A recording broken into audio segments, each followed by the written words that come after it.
I'm Terry Harvey.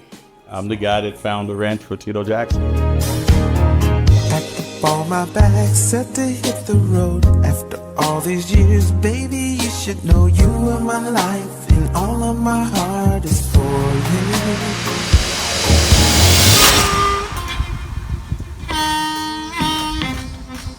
I've been knowing Tito over 30 plus years. And not only are we friends, we're business partners. And we work together on record sales, tours. I live in Oklahoma. And Tito would frequently come to Oklahoma to hang out at Keystone Park with the RVs. He'd bring his tour bus and hang out for a couple of weeks. And we'll fish at Keystone. So he took a liking to Oklahoma. One particular day, we were out there at Keystone. He said, man, I want to move to Oklahoma. And you go, oh, yeah, right, okay. He said, no, really, man, I want to move to Oklahoma, find me a place. You know, I've been down here for years hanging out with you, and I want to move. So I said, all right, bet. You know, I'll find you a place. So I found a place out over here in Claremore. I looked at it. It had all the likings that I think he would like, and had the pond was the number one thing. And he was in Germany touring with the brothers. I called him up and said, hey, man, I think I found you a spot. He said, in Oklahoma? I said, yeah. He said, I'm on my way. As soon as I get done with my last show, I'm coming to Oklahoma. Came to Oklahoma. He met Rita and Ken Glenn, which was the previous owners.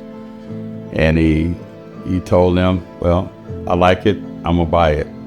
Take your sign up. And he bought the ranch. And my thing with Claremore, you know, in the back of my mind is, oh man, how's Claremore going to accept, you know, Tito Jackson? I mean, Tito's he's just like you and I. He's a little different, you know, and he likes hands-on. He likes meeting people. He like getting out into the city, you know. And I'm like, how would Claremore handle Tito? And how would Tito? All these things are running through my brain. And I'll never forget Ken and Rita Glenn said, well, you know, it ain't been a tornado in here in 30 years. I said, well, this is the place. And I ain't got to worry about him running from a tornado. And so he bought the place. Tito became a local and loved Claremore, and I began to see Claremore love him too. This particular day, he had to go to Mexico and perform with his brothers. And it was raining. It was a storm, and I'm watching everything at the ranch we streamed. So I'm watching the basketball playoff, you know, the NBA playoff during that time. And it was raining, you know. Tito's ranch hand called me and said, hey man, where you at? I said, I'm at Tito's, man. Hey man, it's a tornado coming your way. I said, huh? It has been a busy night once again. This is a very tight, very strong tornado. You need to be in cover right now. I mean, this is dangerous, dangerous storm. I stopped streaming and turned to Travis Meyer. And he said it was a tornado coming down Highway 20. And I go, Highway 20, it's up the road from Tito. And then by that time, my phone signals that tell you the tornadoes in the area goes off. It made it real. So I called, and he's on his way to the stage in Mexico. I said, hey man, he said, hey, I'm on my way to the stage, and hang up. I called right back. I said, hey, Tito. He said, I'm going on my way to the stage. I'll call you when I get off the stage. And he hang up. Tito called the next morning. He said, hey, man, where you at? I said, I'm at the house. He said, was it a tornado in Claremore? I said, that's what I was trying to tell you, man. He said, we're going into the city. I want to see it. And as we drove through, I can look at him. You can see it was awful. Right now, multiple power lines down here in Claremore, and just emergency vehicles responding to different areas. He said, it's on the ground, take cover now.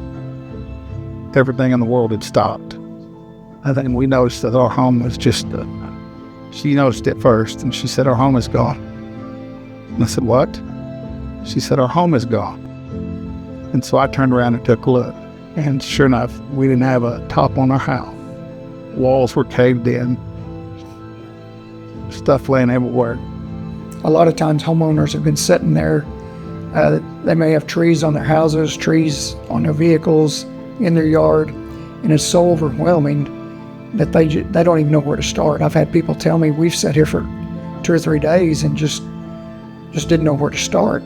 It's so encouraging to them when we pull up, and within 30 minutes to an hour, we've made a huge impact in their yard or removed a tree off their house, and you see a little glimmer of hope with them, that their eyes brighten up a little bit, and they see that there is hope beyond the storm, and so it's always encouraging to see. My name is Debbie Long, and I'm co-founder of Claremore and Rogers County Disaster Assistance.